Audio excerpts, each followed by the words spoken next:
part in the poll using my Twitter handle, that is @JoyDorinBira, and you can tell us whether it's a yes or a no. Now, the Communications Authority of Kenya has come up with some, guidelines on what we should do and what we shouldn't do during this electioneering period.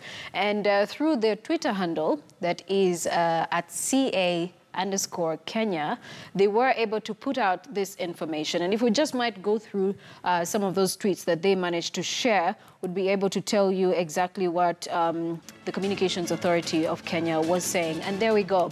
They're calling on broadcasters to exercise, a high sense of responsibility, especially in the electioneering period. And they also are calling for media houses to submit their website addresses for ease of identifying fake websites that broadcast fake news. And the Communications Authority is also saying that they will shut down fake websites that will broadcast fake news during this electioneering period.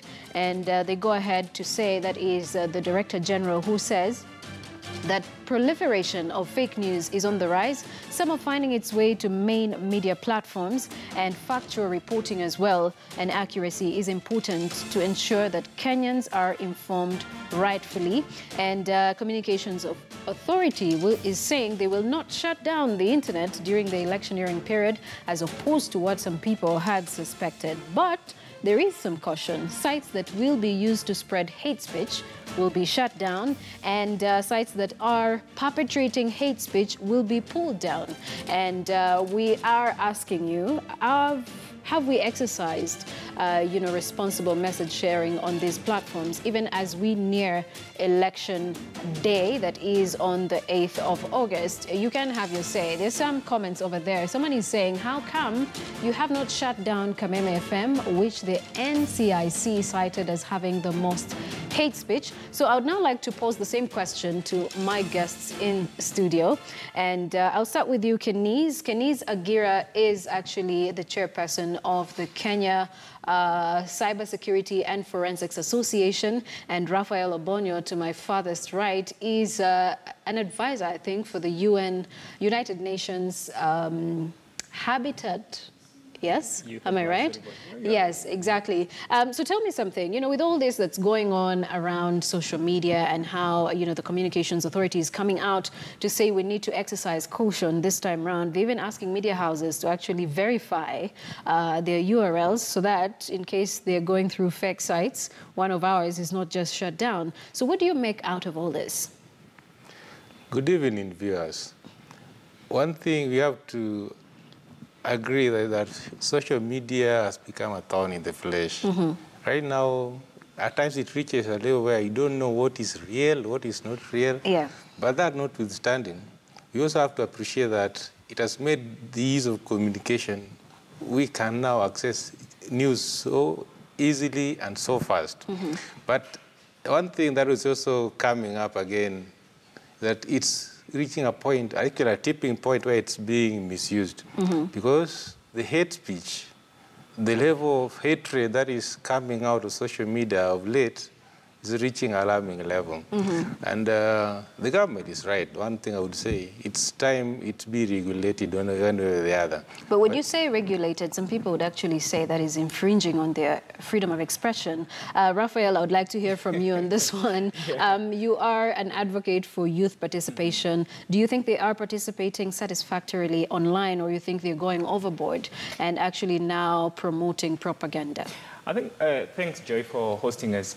One, we are living in a technology era, or if you like, the information era. Mm-hmm. But there's a jazz musician who once said, a South African jazz musician who said that we are living in an era where there's too much information but very little truth. Yeah. And I think technology is it can be a force for good. And it, of course, we've seen, innovations, creativity, young people creating employment and addressing different challenges. To that extent, technology is good. And we have to make technology work for us and in our best interest. But we've also found that technology is also, just like every other public good, is being abused and misused. Mm-hmm. And now in Kenya, just until recently, the Communications Authority, together together with NCIC, came up with regulations to ensure sort of what we call responsible use of social media. Of course, I'm a great proponent of responsible use of, online.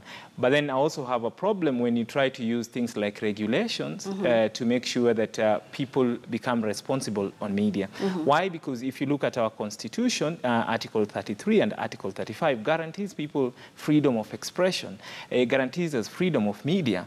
And so you can't come up with regulations that undermine the same Constitution. Right. So I have argued myself, I'm not against regulations, but I have argued any regulations must be within the Constitution. That is one. But two, we must also ensure the practicality of those regulations. How are you going to police millions of people who are on the media? We do not have, NCIC or CEA do not have that capacity. Indeed. So while we champion that, yeah? we shouldn't necessarily use regulation, but we should use other strategies like awareness and advocacy to ensure to enhance responsible use of media. All right. We're going to be having more of this conversation and also getting into that conversation of just about how much is too much on social media.